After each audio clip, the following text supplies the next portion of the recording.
Let's go straight to the agenda. Do we have any apologies? Yes, Madam Mayor. We've got apologies from Councillor Maynard, who's at a Hertfordshire Infrastructure meeting, and Councillor Paul, who's at Planning Referrals Committee in St Albans. Thank you. Declaration of interest.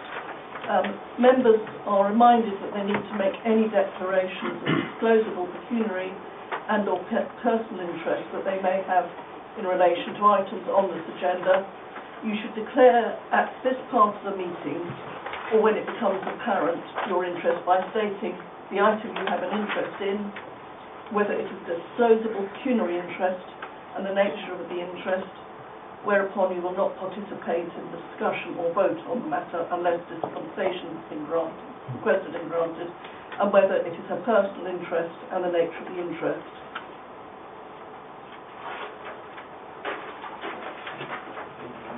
Yes. Councillor Williams. Thank you, Chairman. I wish to declare a personal and a pecuniary interest in relation to agenda item 8.1. This arises from my role as the leader of Hertfordshire County Council.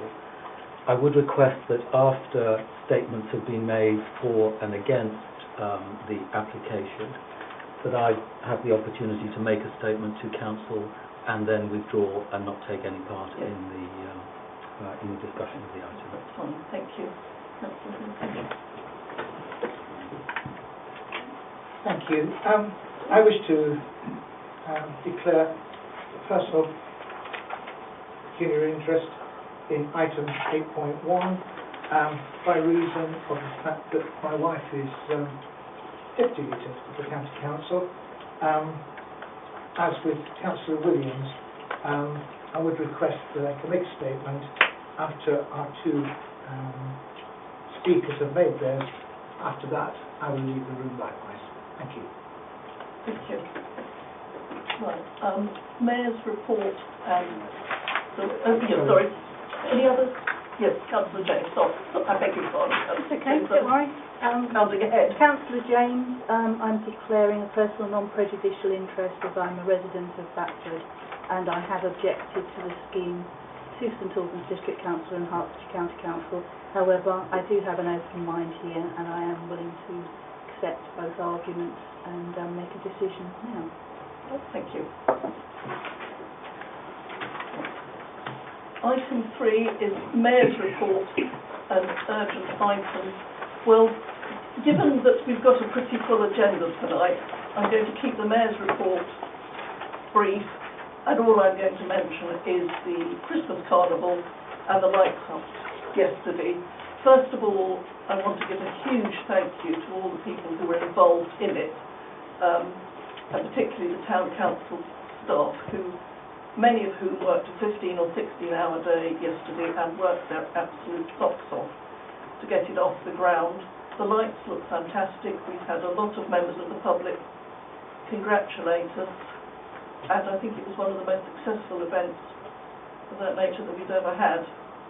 And I would like my thanks to be recorded. Thank you. That's all I've got for tonight. Do we have any urgent items? No, Madam Mayor, no urgent items. Public questions. Moving on to item 4, do we have any public questions in accordance with Standing Order 22? No public questions, Madam Mayor, but as already been alluded to, we've got 2 public speakers for the planning recommendation. That's fine. And do we have any questions previously submitted by members of the Council? No questions. Thank you. In that case, we're moving on to confirm the minutes of the Council meeting held on 25th of September 2017. Could I just mention, Councillors, that there is also attached to this, there are minutes in blue, and those we will take with the items in blue at the end of the meeting when the public are excluded. And so there is minutes that we can take now. Can I ask the Council if you're happy on sign those as a true record of the meeting? That's agreed. Thank you.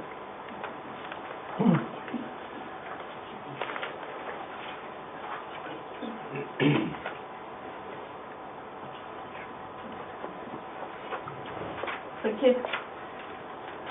Right, can we move on then to committees, minutes of committees and working parties reporting to the Council, beginning with item 7.1, Planning A Committee. Yes, Madam Mayor, thank you. I'd like to formally present to the Council the minutes of the Plans A Committee of 3rd of October 2017 and 14th of November 2017. And there are no recommendations to Council. Thank you. Item 7.2, Planning B Committee. Thank you, Madam Mayor.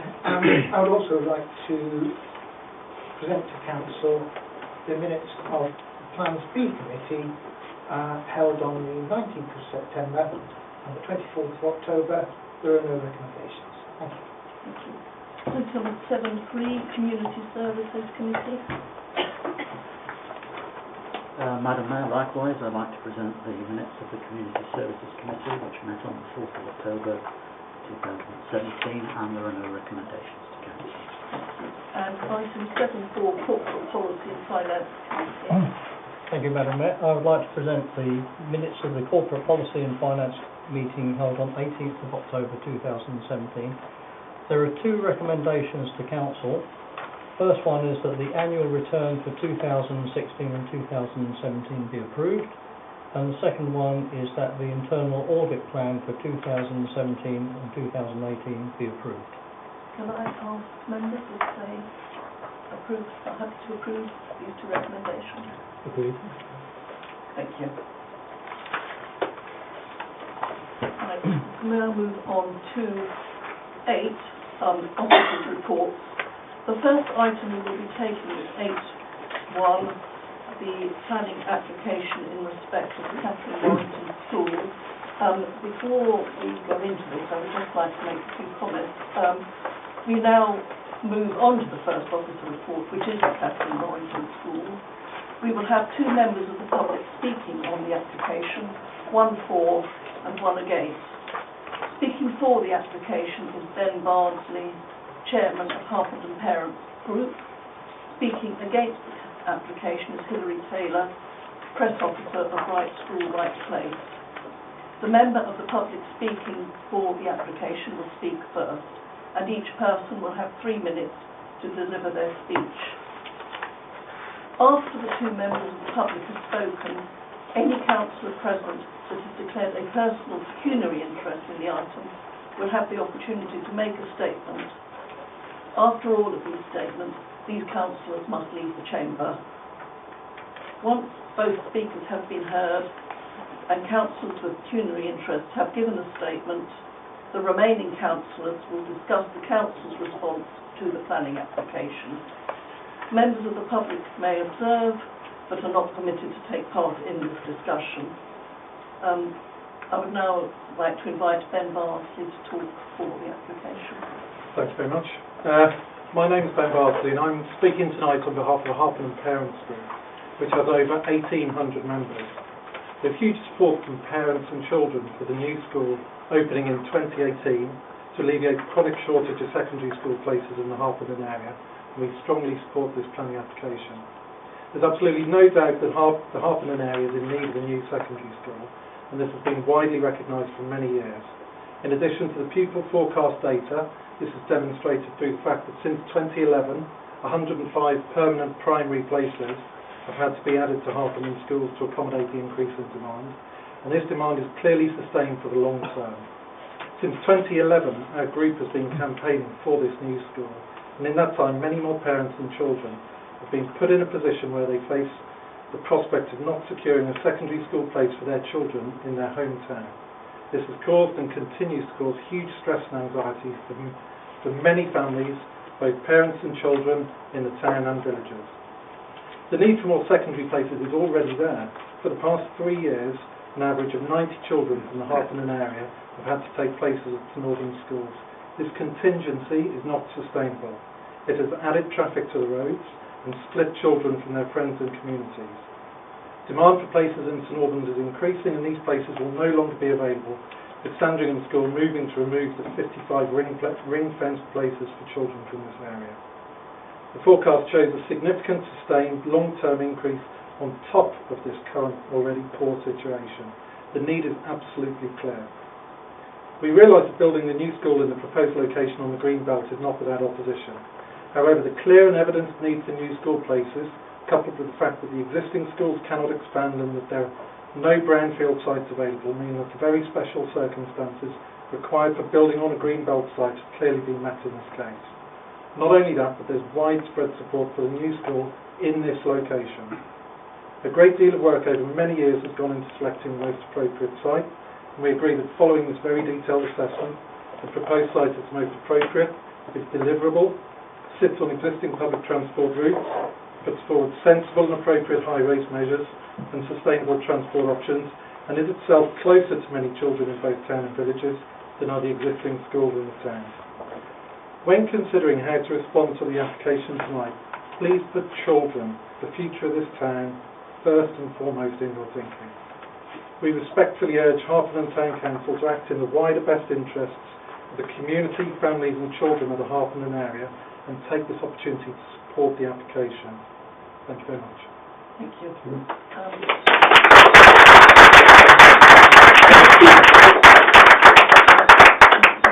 I would now like to invite Hilary Taylor to talk against the application.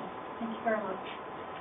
I'm talking on behalf of RSLP, and we have identified the over 1,500 members from a wide number of locations around Harpenden and the village. Could you talk up a little bit? Yes, sorry. Thank you.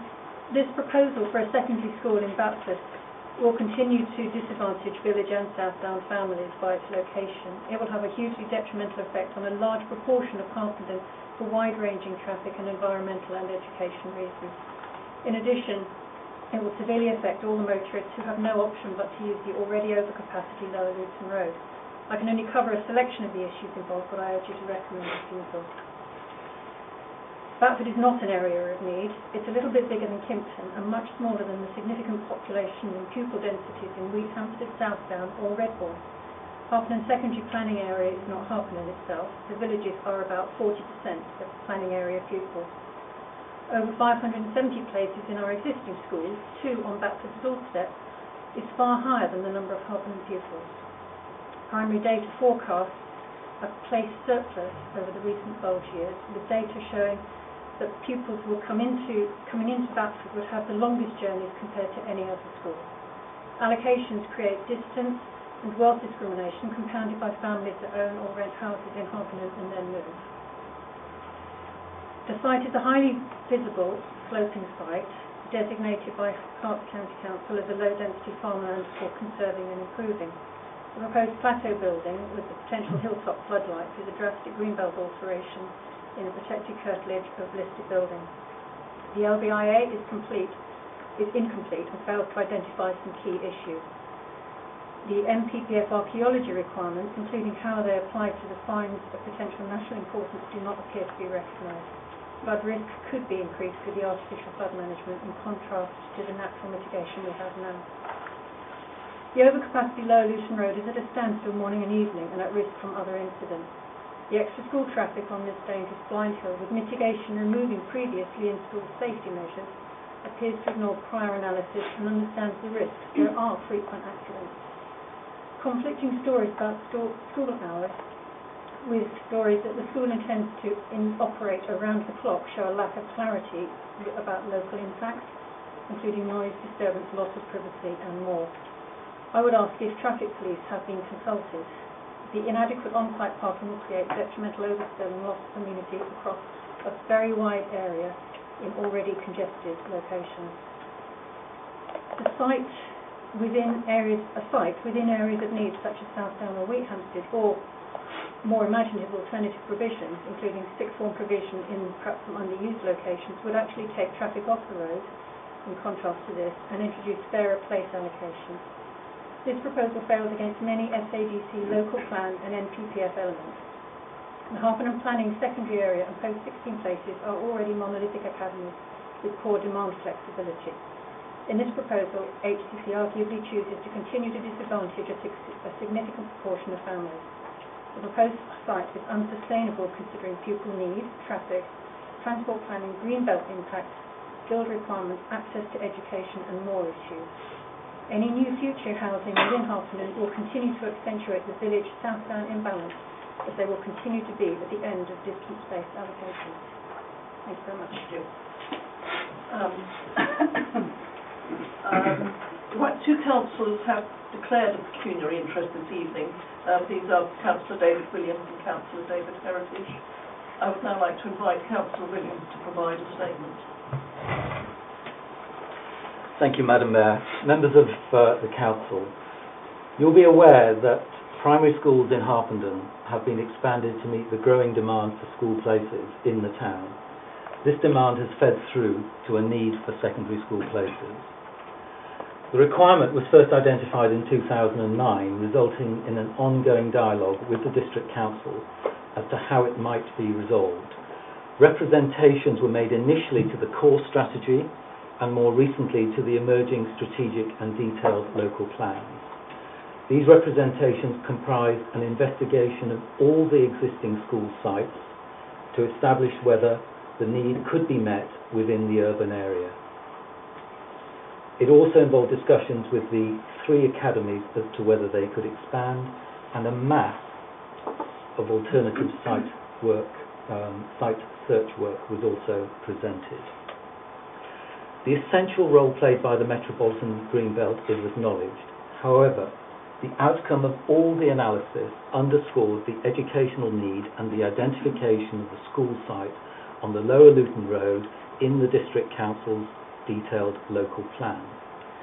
Now, members will be aware that since the failure of the strategic local plan and the detailed local plan, the District Council has indicated that in addition to the 500 homes proposed for North West Harpenden, it needs to consider further densification of its principal settlements, including Harpenden, and also whether to bring forward the broad location proposed by Crest Nicholson for Harpenden North East, the potential for 600 to 800 dwellings on land adjacent to Batford, contributing to a further growth in the demand for school places. Objectors have argued that the forecasting process is flawed and that there has been some sort of systemic failure. They've also suggested there are better sites elsewhere and that other sites have been missed out or rejected.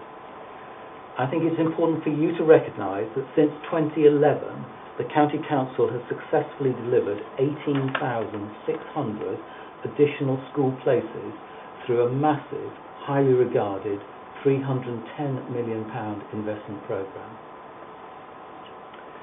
The aim for the primary phase is to deliver additional places locally.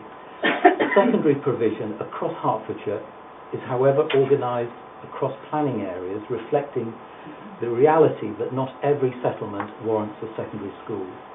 So the Harpenden planning area includes Wheathampstead and Redbourne, and it is absolutely vital for the sustainability of such communities that they can have some certainty in terms of access to the secondary schools that they can use.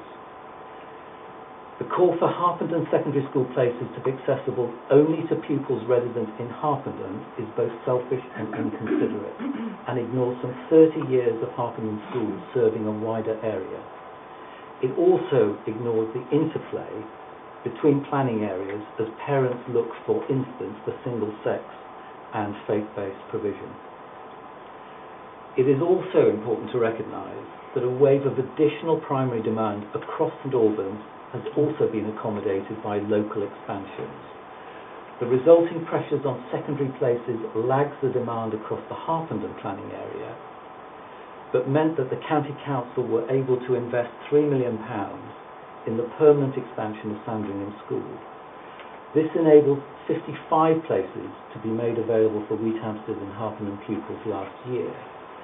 But, together with the capacity that was provided at Townsend and Stags, these places are now required for the demand from across the St Albans planning area.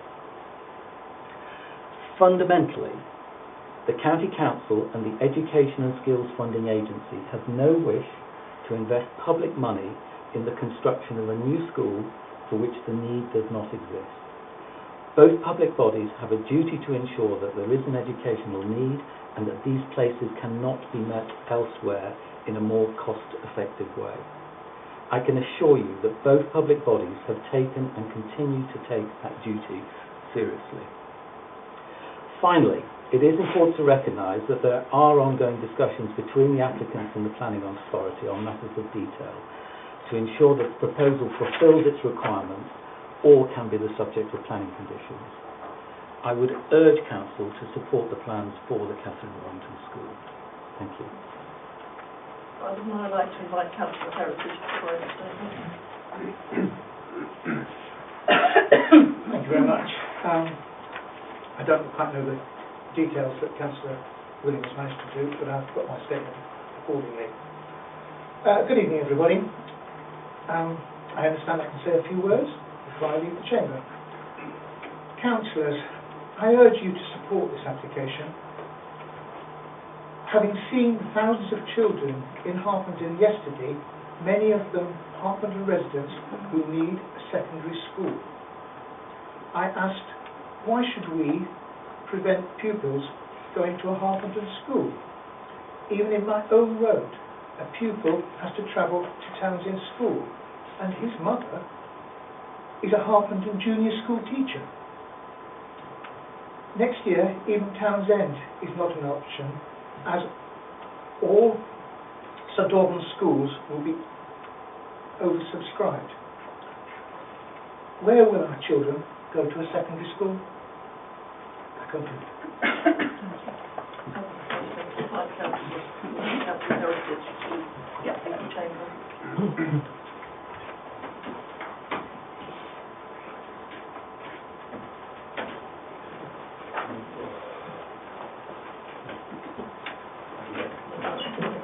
It's an electronic door. You can get out of it. You can get out. Thank you. I would now like to open the item up to councillors for their discussion. At this point, could I just remind councillors, please, that we are considering the application in front of us, and so comments should be solely based upon this application and planning matters. Councillor Cooley. Madam Mayor, listening to all the arguments, I do understand all of the concerns, but I really believe the secondary school places, the number of secondary school places has become critical, actually, and we're really faced with the fact that there simply aren't enough secondary school places. If we don't allow this planning application, then I think it's going to be several years before a new school somewhere or some other means of educating children will be available. So I would really like to propose to the council that we, Harpenden Town Council, supports this planning application.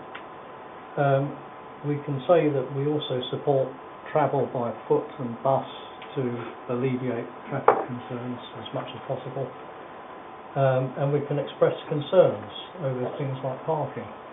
But I truly believe that we should be supporting this planning application.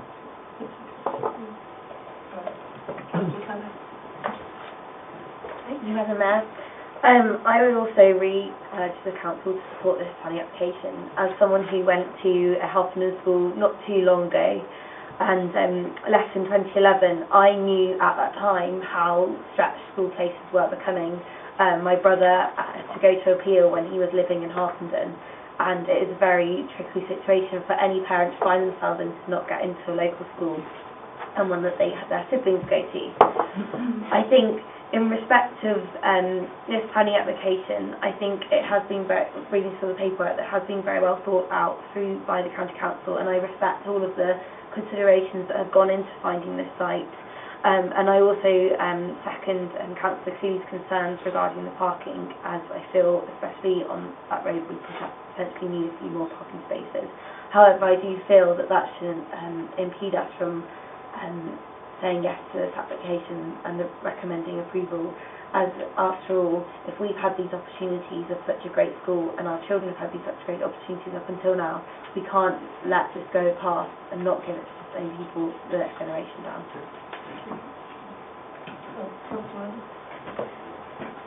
Yes, I'll be supporting this application for the reasons stated, certainly the demand for secondary school places.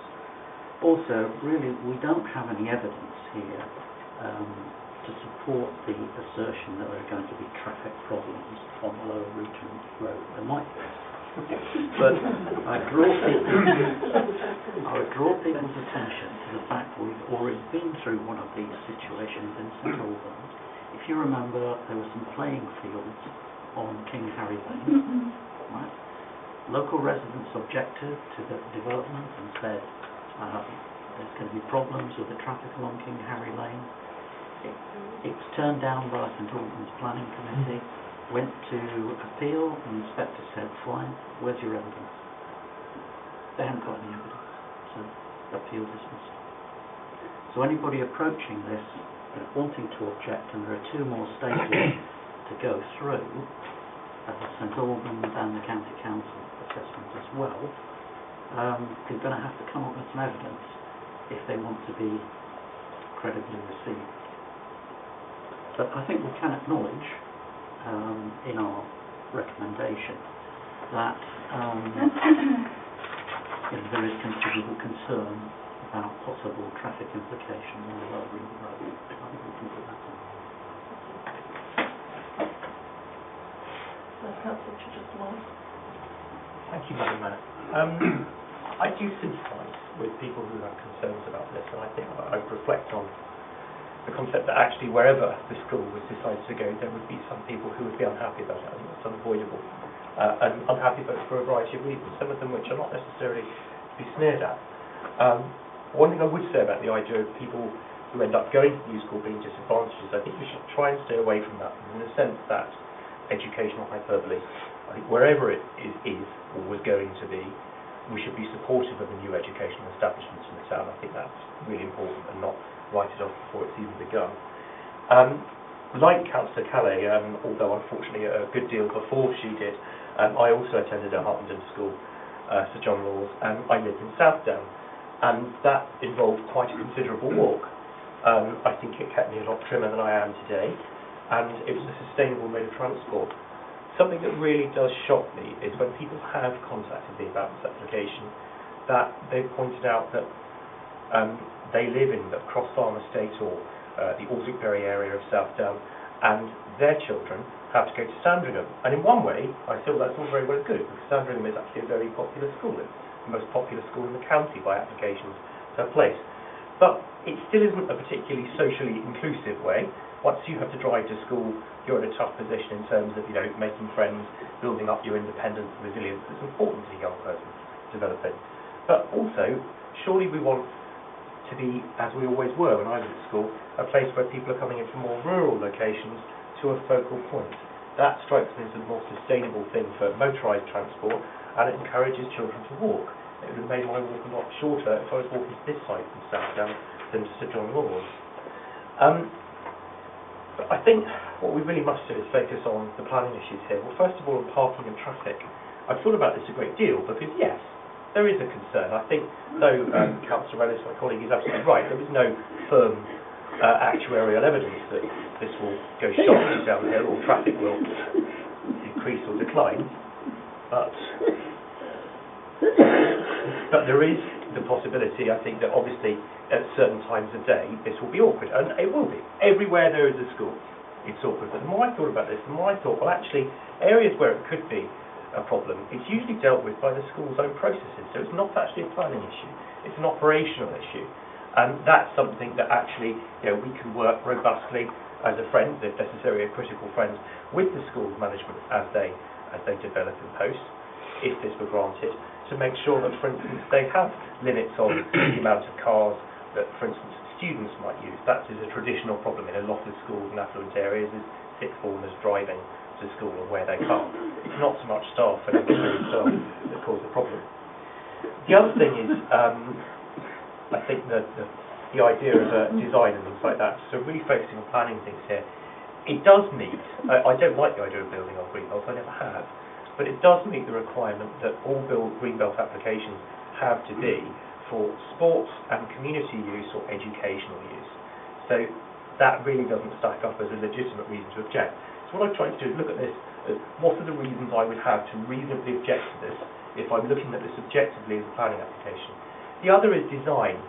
Modern school design is a lot more, and this I think is a good example of it, is a lot more in keeping, it's a lot lighter, it's shifted away from the sort of 1960s brutalism that perhaps isn't everybody's idea of a good view. The other thing is the matter of view. Whilst the idea of being detrimental to people's immunity, so overshadowing, taking away people's privacy, taking away their life as though they're living underneath the Eigewand or something. Yes, that's a legitimate consideration, but this won't. It simply doesn't rise high enough. Yes, I can understand people's frustration and irritation, but it never has been something that people are guaranteed a view. When someone else approached me about this saying, I think you should support this councillor, they actually highlighted when people from the Aldwick-Bury estate had years and years ago approached them in Pigottshill Lane and said, we want you to sign our petition against this being built and against Chesterton Avenue and Alderney Gardens being built. The people from Pigottshill said, yes, that's all very well and good, but people have to live somewhere, and this is quite elderly residents said to me, people have to live somewhere, and surely then before your houses were built, there were fields there as well that we looked on, but we didn't object when you needed houses being built. I think we need to take that view here. We're looking at the need of the many versus perhaps, I understand, the very human frustration of people whose view is being substantially changed. But it isn't a material planning consideration for this to turn down on. So to conclude, yes, I see lots of good things here, but I would also say if there are people who are tempted to say, no, let's just try, chance our arm and object to this anyway, what you're probably going to do is set up a situation where this will almost certainly go to appeal. And the Planning Inspectorate has been very, very strict in recent years. Not only do they frequently allow appeals by developers and by applicants, but they now reward punitive costs against the authorities that are rejecting the matter of hand. So I think the best thing we can do here is to be pragmatic about the possibility of much needed more educational provision in our town, but do our duty by all residents of the town by strongly urging the two principal planning authorities to apply sensible conditions that will actually ensure that successful development of the school, that the immunity of people isn't damaged. Provisions like, for instance, hours of construction and operation, light control, and things like that. Thank you very much. Thank you. Yes, thank you, Madam Mayor. As a Harpenden South councillor, I represent many people who have had to have their children be sent to school in St Albans, and many more who are facing extreme difficulties in getting their children into a school in Harpenden. One of the main reasons people come to live in Harpenden is it is seen as a good place to raise a family. It is seen as a good place to send your children to school. There are three very outstanding schools in Harpenden, and I don't think it is fair and right that we should be saying to these people who have come here with that very specific reason to raise a family and to send their children to a good school, to turn around and say, sorry, we haven't got any school places for you, you'll have to send your child to somewhere else, and separate them from their primary school friends and the feel of Harpenden and the social environment. From a planning perspective, much has been said already about Greenbelt, and in the National Planning Policy Framework, Policy 87 does say that Greenbelt should not be approved except, building on Greenbelt, should not be approved except in very special circumstances. And I would say that this is a very special circumstance. Meeting the educational need of our community, which is in at breaking point at the moment, I think is a very special circumstance. So I will be approving this.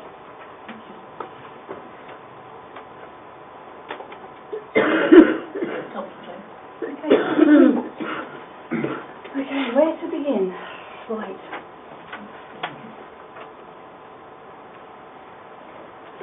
In the assessment of all planning applications, is whether the scheme complies with the development plan. In this case, it's the St Albans District Local Plan, and it is the oldest local plan in the country, I think. According to the NPPF, where a development plan is absent, silent, or where relevant policies are out of date, then the planning balance at paragraph 14 should be applied. I consider the scheme represents immeasurable harm on most counts and contravenes the specific policies of the NPPF. The need for a school in this location is questionable. and from the application submitted, I consider would only provide one benefit, namely the economic benefit, both in the construction of the development and the jobs that it would provide afterwards. To support my argument, I would like to go back in time. Not quite sure if anyone else in this room was actually at that meeting in 2006. Daniel, you might have been, when they closed the Butterfield Road Education Centre. No, well, I might be the only person who was actually at that. It was such a contentious planning application that they broke with tradition and had to have the meeting at the Stag School in Wheathampstead because there was vehement objection to the scheme to close the school site. Okay, I'd like to read you an excerpt from the planning report actually. The County Council provided projections up to and until 2012 that indicated there was no need for a secondary school within Wheathampstead.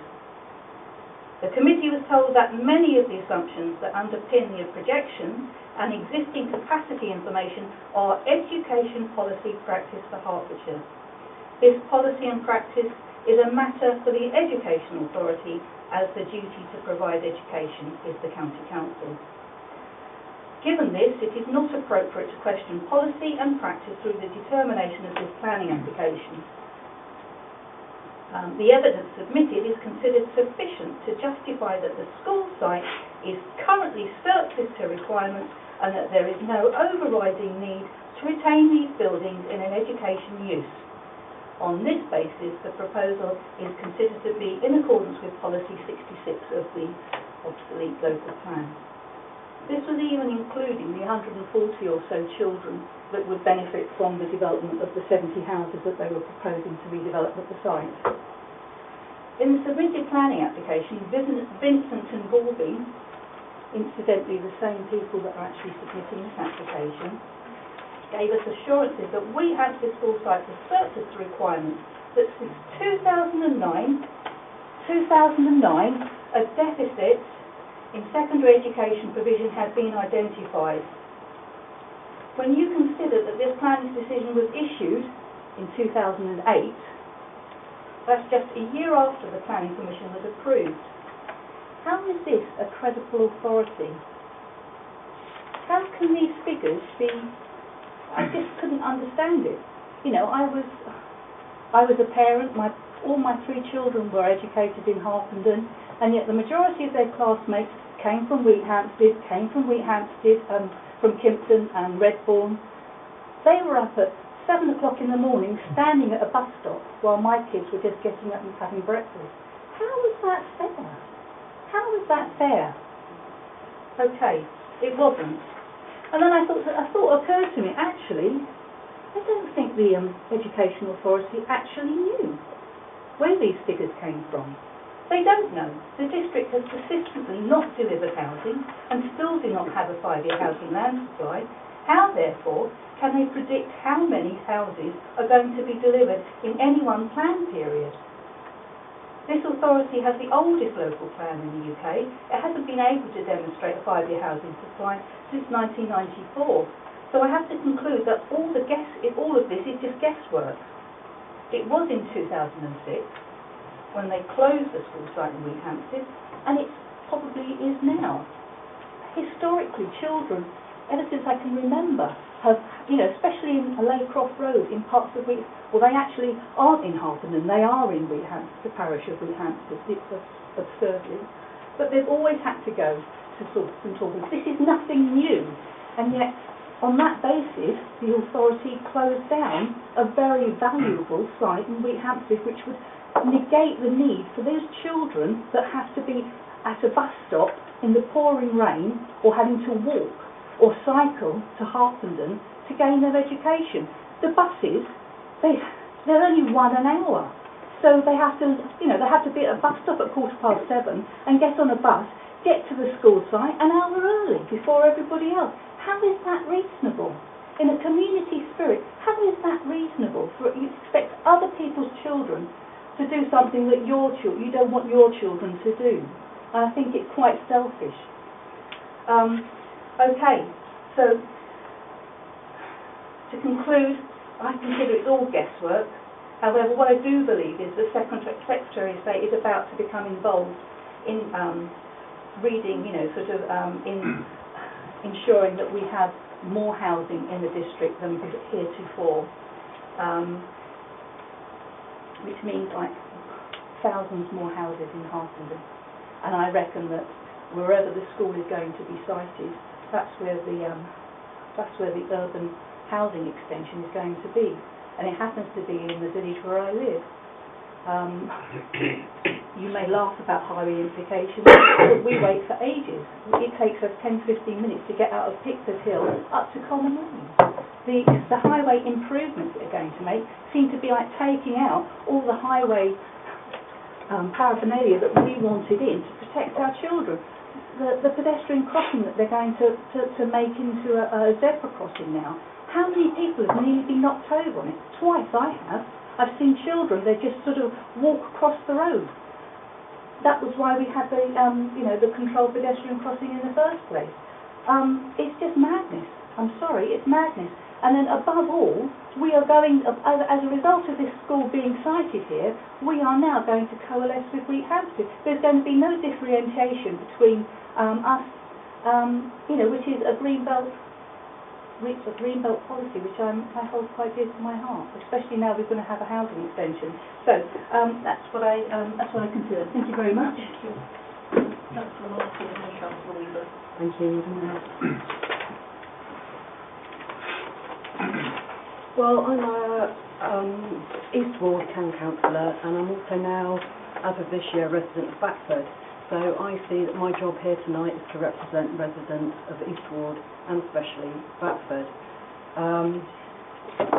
I've been lucky enough since I've joined the Town Council to be on the Planning Committee, Plans A, where I've been fortunate enough to have a chair in Councillor David Williams, who I can safely say has taught me everything I know currently about planning applications.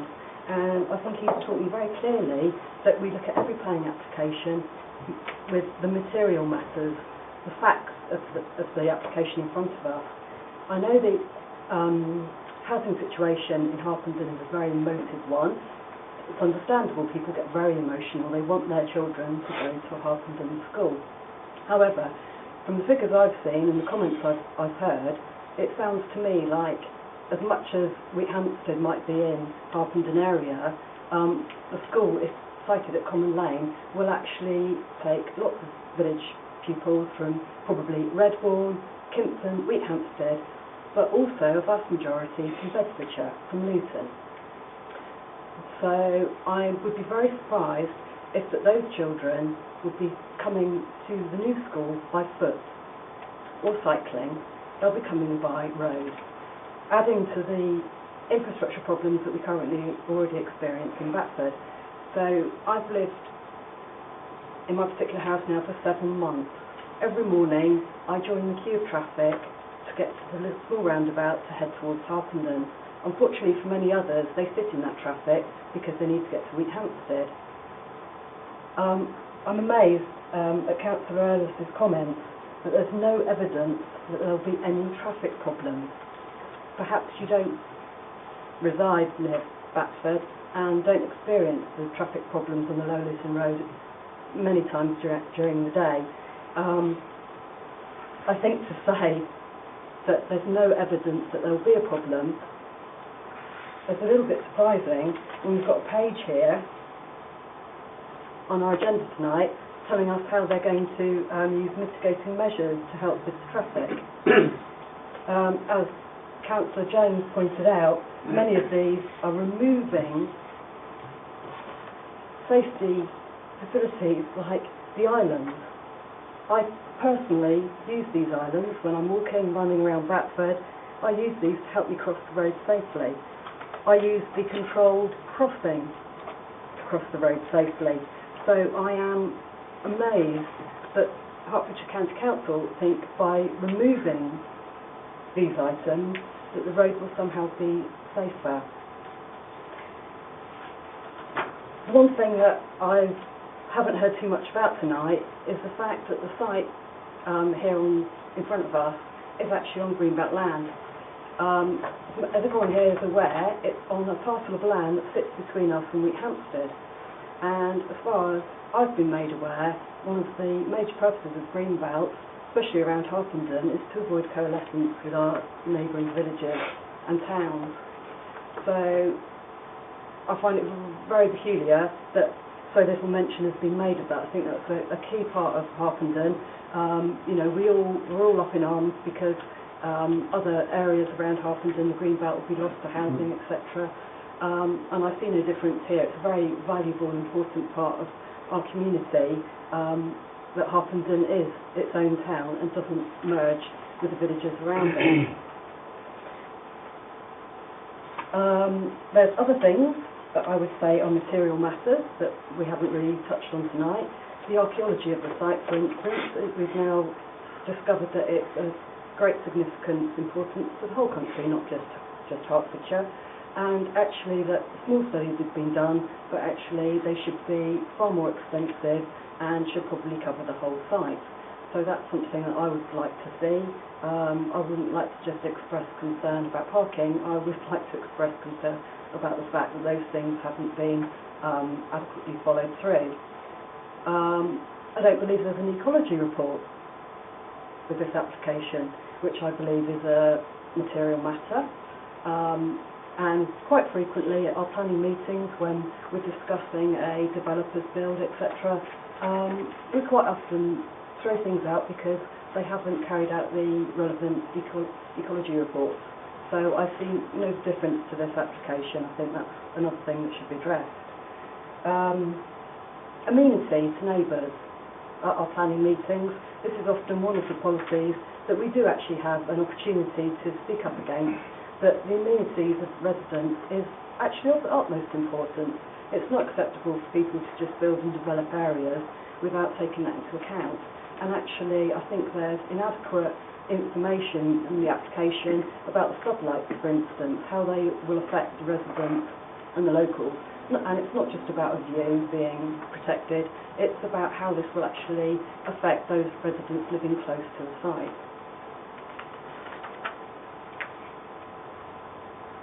I'd like to say, lastly, to sum everything up, I'm a town councillor. I'm an East Ward councillor and I represent the people in my ward. There's been overwhelming objection from local residents for this site and this application. It's not about the need for school places in the town as a whole, or the villages, or perhaps Bedfordshire.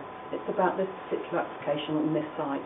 I don't think I would be doing my job if I sat here and supported a proposal that so many of my ward residents object to so strongly, and I suggest we refuse the application.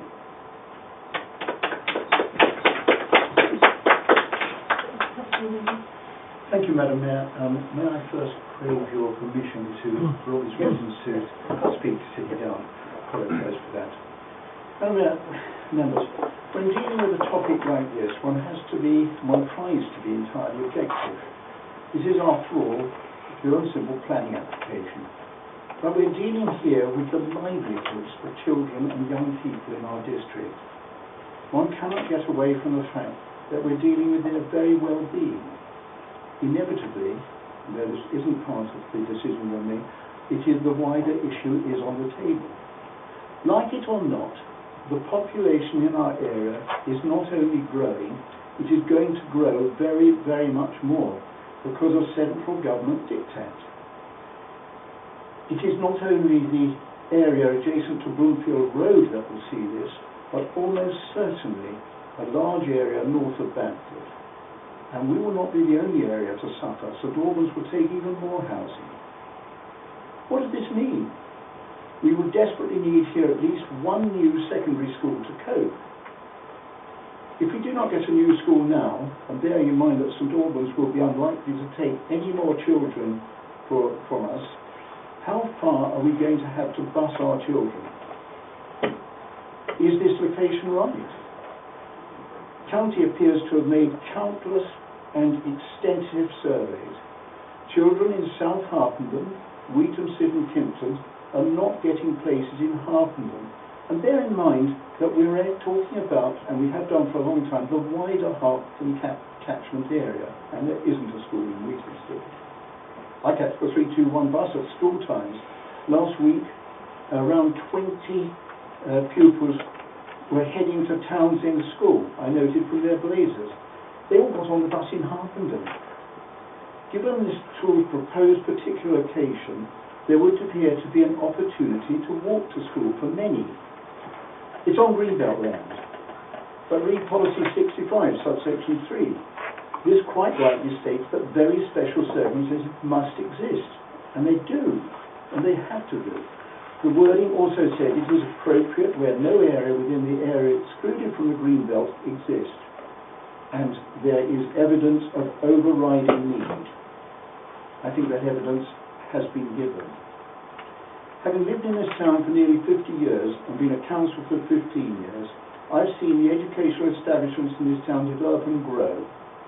Reading all the literature relevant in this application available to us, and debated some of this tonight, I feel this development is an excellent example of growth to satisfy a vital need.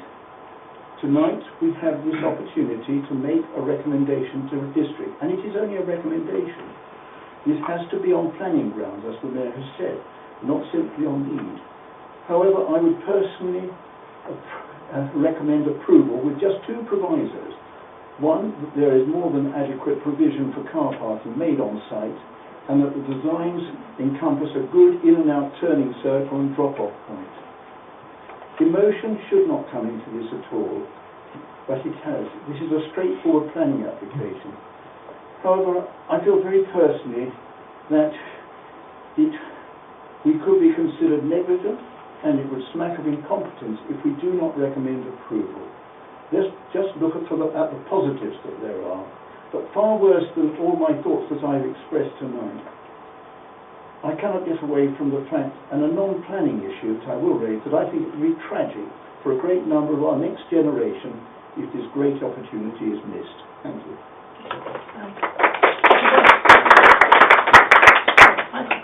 Can I just remind people that on this occasion, unusually, in fact, the planning authority will be the county. And the recommendation will be going to county. Sorry, you've forgotten. Normally, with all of the normally, of course, it is district. In this case, it will not be. Yes, Councillor Edwards. Thank you. Can I just clarify my comments about evidence? That was meant as a suggestion to those of you who are objecting to this proposal. If you turn up to an appeal and just make statements, the inspector will say, and the reason I know this is because I was at that appeal, okay, you've got to have something like a traffic survey or something along those lines if that's what you're objecting to. If you just turn up and say, I think this is going to cause traffic problems, the inspector will say, who is the competent authority to decide traffic matters? Hertfordshire Highways. They have no objection. End of story. Sorry, but that's the way the planning process works. And I've been doing planning in one way or another for the last 8 years. Yes, thank you, Madam Mayor. I'll be brief because I think most of the points have been made so far. We must look at this very objectively and on planning grounds, and for me there are three subjects. Greenbelt is the main one, then we've got traffic and parking, and we must be guided by Hertfordshire Highways and their report, unless that can be debunked elsewhere, and I don't see that it has. There's been no evidence provided to support a differing view. And when it comes to the location and on Greenbelt, I believe there is sufficient grounds to waylay the struggling for words, to mitigate the fact that it's on Greenbelt rather than it's the Greenbelt's original purpose. So from my point of view, with it all weighed up and say looking at it purely objectively, on planning grounds, I can find no grounds to recommend refusal. Thank you. Yes, Councillor. Thank you, Madam Mayor. I'd just like to say that, yes, I think on balance I'm in favour of this planning proposal. However, I would like to express genuine concerns about the traffic mitigation being put forward. Thank you. Councillor Chichester-Miles. Yes, I think there are a lot of very good points raised by colleagues. I'd like to second, if it was a formal proposal, I'd like to second the proposal made by my colleague Councillor Weaver that we recommend approval of this application, but with the recommendation that a proper turning circle is included. I know of one school I used to work at, Manshead School in Bedfordshire, and that actually is on a main road and it could cause problems, but it has the right kind of traffic lights, and this is on very similar roads. They're just as busy. It's right on the edge of Dunstable, but it includes turning circles and it makes life a lot better. So I think that is something I want to see included in this. But the other thing would be that if floodlights and sports facilities are included, that in the same way as a similar application was dealt with Wheatonstead Tennis Club, where residents of Necton Road were concerned about floodlighting and noise and things like that, that a condition is recommended to the County Council on hours of operation of sports facilities, lighting and other such like. Thank you. Councillor James. Yes. What about archaeology? We still don't know what Historic England have said. There are grave concerns that there is a 7th century burial site on very close to where they are digging up. There was a trial trenching that was carried out. Isn't that of concern to the Town Council? Or is that okay because we need a school desperately, that we don't care really about nationally significant archaeological historic assets? Sorry, have you finished? No, well, not really, no. Sorry. Yes, ecology. Catherine Warrington is an ecologist, and yet from the report it actually states that they haven't actually demonstrated that there's going to be a net ecological gain on the site. That's of concern. Is it of concern to the Town Council at all? Landscaping issues is going to actually change the whole character of that site. Any concerns about landscaping? Anyone? No? No? Not at all? Okay. Interesting. And so coalescence. So you don't mind us actually coalescing with Wheathampstead and becoming one, indistinguishable. Got no concerns about that. Obviously not. We've got objections from CPRE, we've got objections from the Wildlife Trust, we've got your own District Councillor Mike Wakely, who's contesting all the highway mitigation which is going to be removed for the scheme that was currently there. So that's how confident we all are in the highway mitigation. The school buses, we still don't know if there are going to be school buses laid on for these poor children that are all going to come from all parts of the district of north, north, south, east, west. Could be coming from North Hertfordshire really as well, Hitchin Way. Are we not going to be concerned about how they're going to get to the school? As I know for a fact, having lived in Batford for 30 odd years, the bus service is inadequate.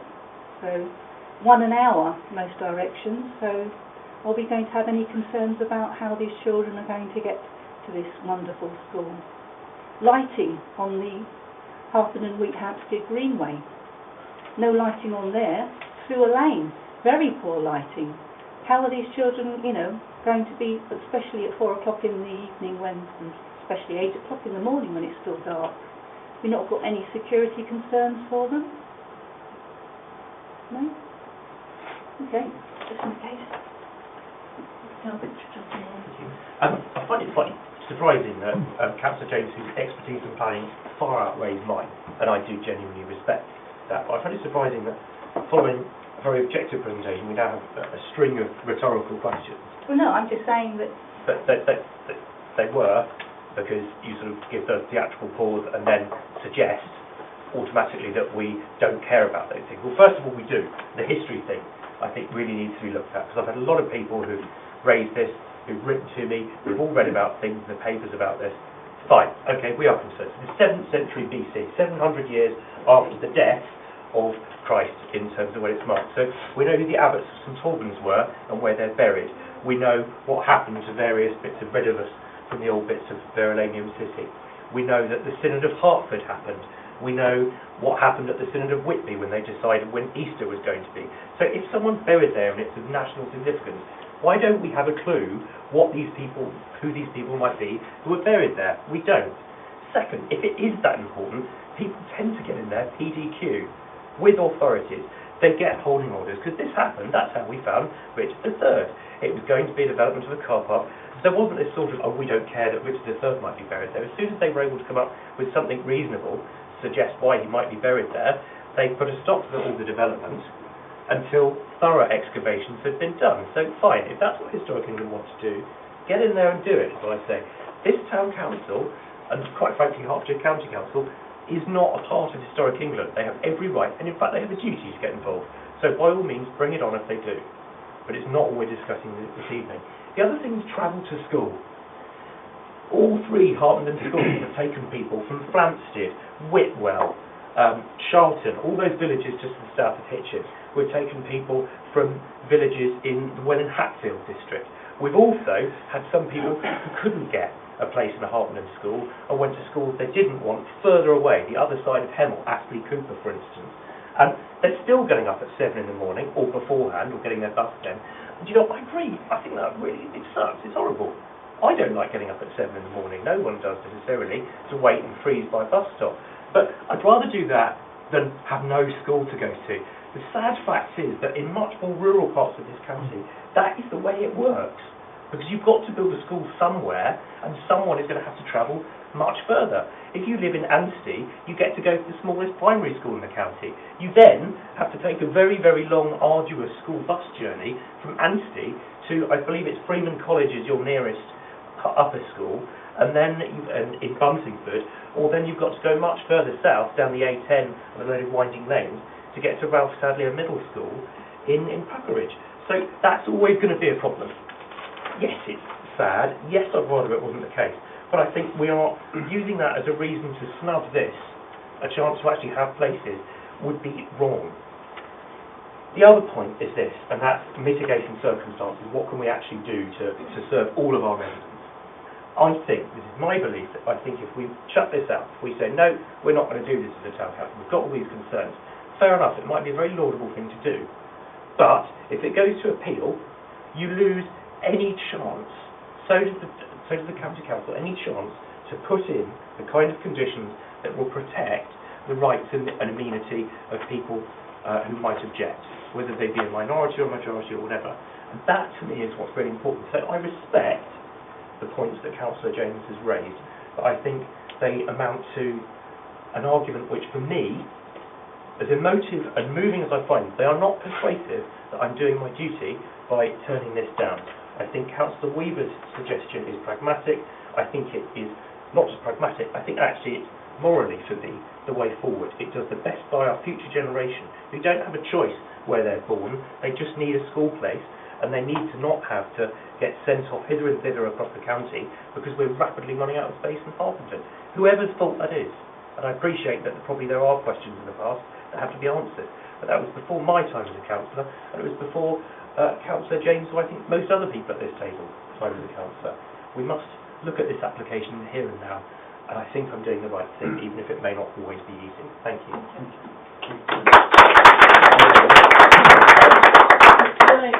Unless any other councillor wishes to speak, that we could move. Did you wish to move, Councillor Chichester Miles? Councillor Weaver's motion. A motion for a recommendation. Yes. I do propose that we do recommend approval with two conditions which I have put in, that others may want, which I have said that there should be sufficient turning circle with an in and out and design that would be appropriate for an in and out way, and there's one of the yes, the provision, but I use the words more than adequate provision for car parking should be made on site, but it really means that adequate provision for car parking should be made on the site so that people can't park elsewhere. If I could amend Councillor Weaver's motion just to include hours of operation. I think as we go, and start with making frantic notes as we speak, have you got So, Madam Mayor, possibly drafted out there so we can put before council. yeah. So, Madam Mayor, I think I've got the start of a resolution maybe that picks up Councillor's point here. So, the council resolves to support the application. Yes. However, council expresses concern that this development will have a negative impact on the surrounding road networks. The town council would request that additional mitigating measures should be put in place for transport infrastructure. In particular, we would like to see a proper turning circle on site and additional parking provided to cater for staff and visitors to limit the number of cars parking on adjoining roads. In addition to this, we would like to see a condition regarding floodlights and their hours of operation. Okay, well, thank you for that. Can I ask the council wish to move to the vote then on that recommendation? Can I then ask council, first of all, for those who signify whether they wish to support that proposal? Excellent. And those against? Thank you.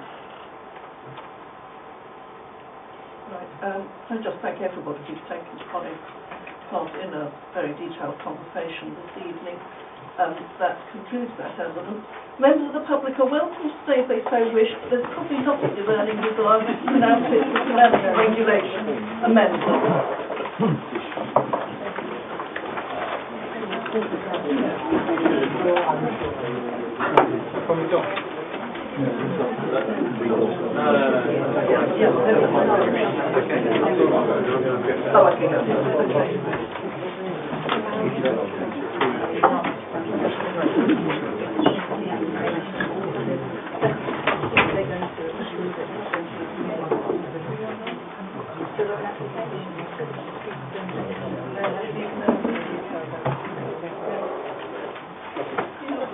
To you, it's not with you. Yes, we know about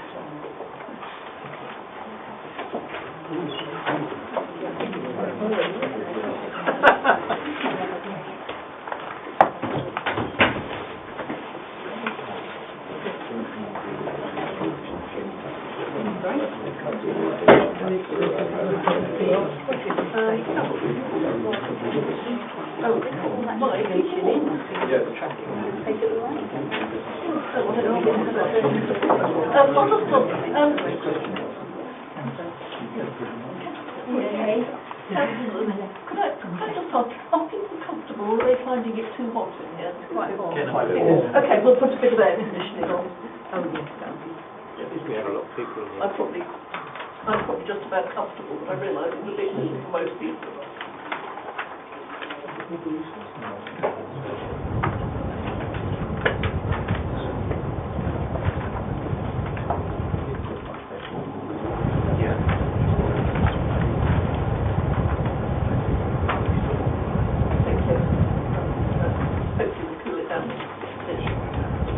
Okay, if we can move on to item 8.2, financial regulation amendment.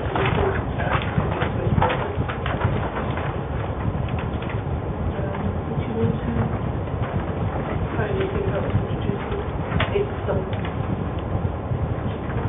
Yeah, Madam Mayor, it's page 55. So this is a short report relating to an amendment of financial regulations.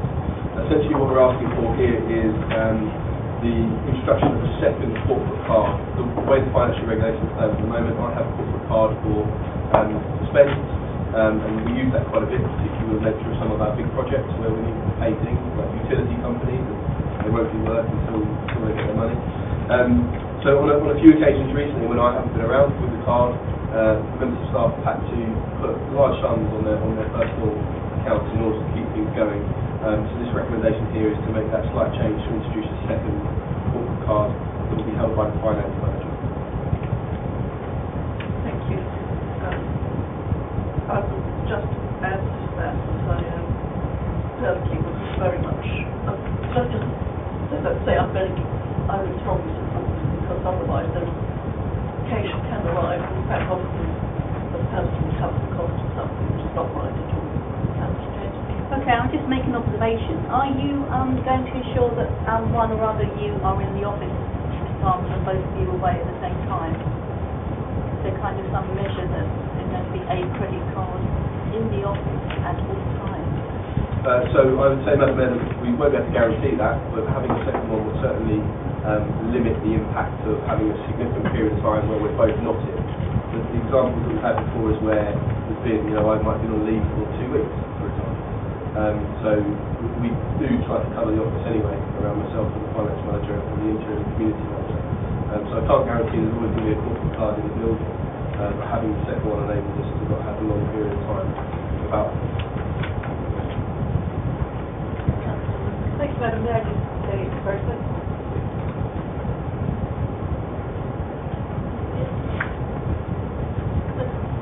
Can we send up, move to vote then on the recommendation? Agreed. Thank you. And then, now, we're moving on to item 8.3, and then we're doing the element that it is in the, if you like, it can be in the public domain. So if you can take that element first. Thank you, Madam Mayor. Just by way of quick introduction, so we're on page 57, the first part of this report. So essentially, as you know, each year the Town Council sets its budget, and within that has pressures put upon it, be it through contracts or through staff salary increases, or indeed us offering new initiatives to local people. So each year, when we have an increase in budget, we have to look at how we fund that. And of course, one of the main funding mechanisms at the moment is the precept.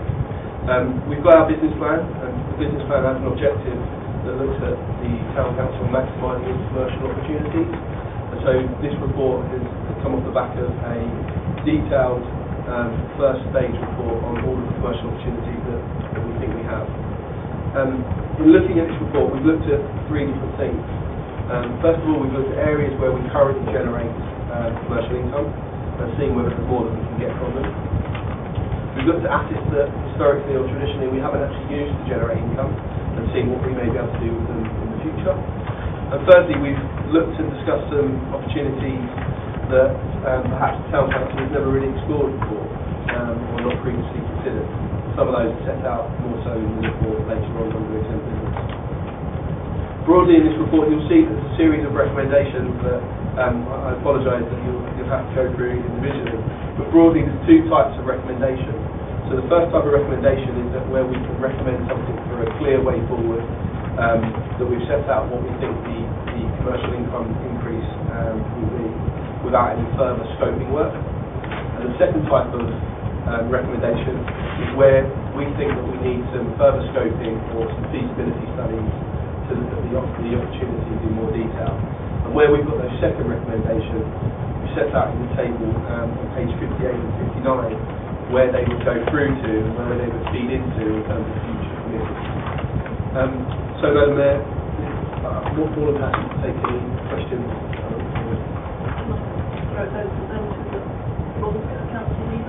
First of all, can I say I congratulate this whole idea of this report. I come from a business background. I was 20 years ago at the LSE, and I've always had the profit motive in mind. Now, what I mean with that is we're not out to make a profit here, but we really should make our assets sweat. We haven't in the past, and I just think this is a marvellous way of going about things. It is making us more efficient all the way around, and there others will come up rather detailed here. And I think it's on pages 58 and 59. We've covered many things which I see are very practical and not. But the whole principle of this, I think, is that I congratulate you, Carl, and the officers involved on this one for putting this together. Thank you. Oh, sorry. When you're saying about making our assets sweat, Michael, are you referring like the community benefits of these assets? No. Basically, if you've got an asset like, well, it could be. Sorry, do we have to stand up? Oh, sorry. Oh, yeah, because you didn't, did you? Yes. No, Michael's got it. Yeah, okay. I apologise. Okay. Okay, I've had a look at the list. The one thing that I don't agree about is the wedding park hall lumping another 200 quid on what is really an expensive event in someone's life, and now you're going to stick another 200 quid just for getting married. Yeah, that's really unfair, actually.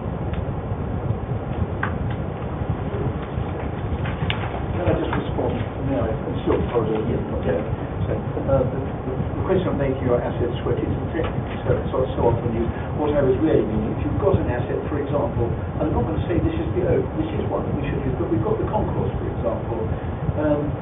We could use that profitably in many ways, subject to agreement and subject to all sorts of other things. But that is the sort of thing, only those sorts of assets, if we've got a place, an area or something like that.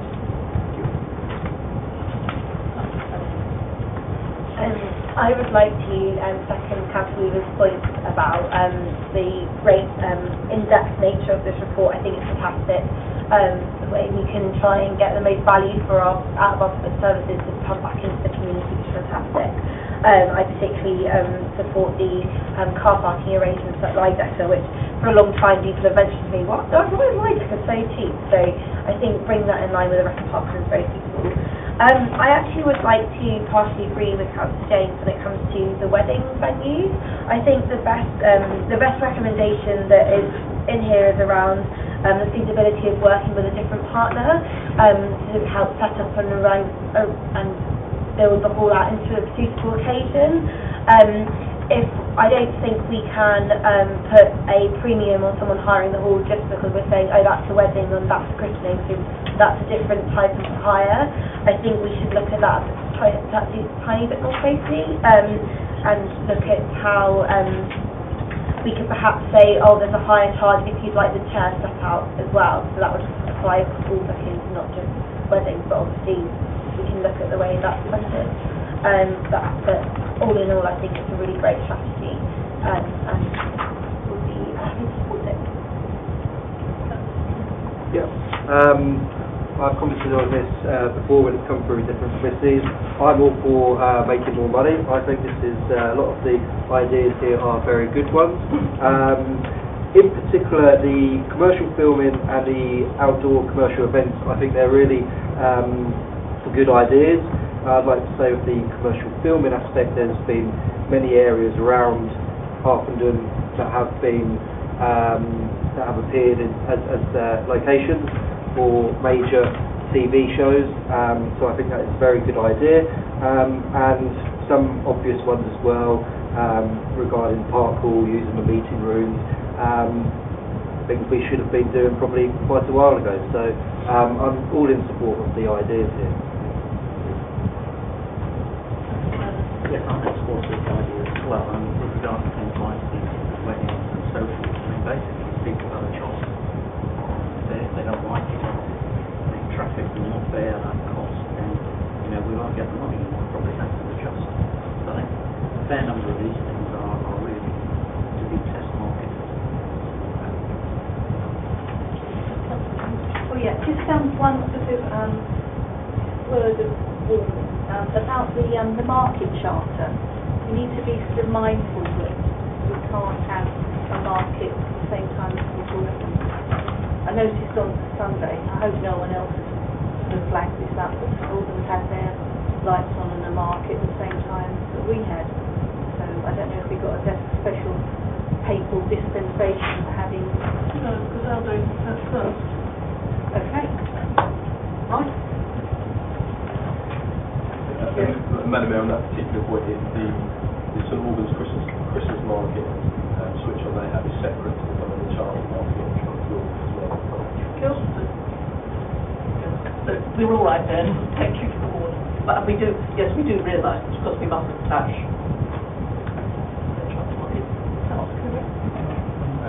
Just like I say, I do support this. I do understand the concerns over the wedding. I think I agree with Councillor Holmes's point of view. I'm going to say that the car parking study we did at Lydecker showed that it was used no differently to any other car park. So bringing this in line with the other car parks is only fair to all the taxpayers. Thank you, Madam Mayor. One of the moments is the two meeting rooms. When they were initially set up, the idea behind them was that they would be free to charities, and I would like to see that maintained. Yes, Madam Mayor, on that particular point, the meeting rooms themselves, we wouldn't really see as a massive commercial earner for us. It was just flagged in there because we've had one or two inquiries from charities actually that wanted to do some stuff with it. So we can certainly it's not a big road to go. I think this is the point back to the school sector is really important. And I think that there's been none of that we don't charge it, but it is something we do for the community, that if it's free, that, I think free in terms of not being people using it. Is very important. Now, we seem to have a million recommendations. Are we going to go through the schedule? Oh, right, oh, goody. Okay. We have now got... So, we are on page 58. Oh, sorry, Chancellor, just one. Repetition, actually. Sorry, if there are items that councillors wanted to delete, that might be a quick way of doing it, and then it went on top. Yes, that would be the sensible thing. Okay, so let's take that. So are there items the councillors wish to delete or revisit? Kelly? The only one that I would suggest revisiting was the one I came to earlier, just around the additional the particular wedding charge, and maybe look at bringing it back as an additional room hire charge for setting up the room. Okay with that. So we just have it, yes, so that it gives people the option. Yeah. Yes, or they can have the option to set it up themselves. Yes. Yes. Have that. Any others? Okay, so if we can we stop there at 351 recommendation? Oh, right, apparently, I was going to be terribly pedantic. So we'll just take the... Yeah, I mean, if the councillor just smiled, we could say 3.51 through to 16.32, Yes. subject to the change. Subject to the change to 4.61. Okay. Agreed. Thank you. Right, we now move on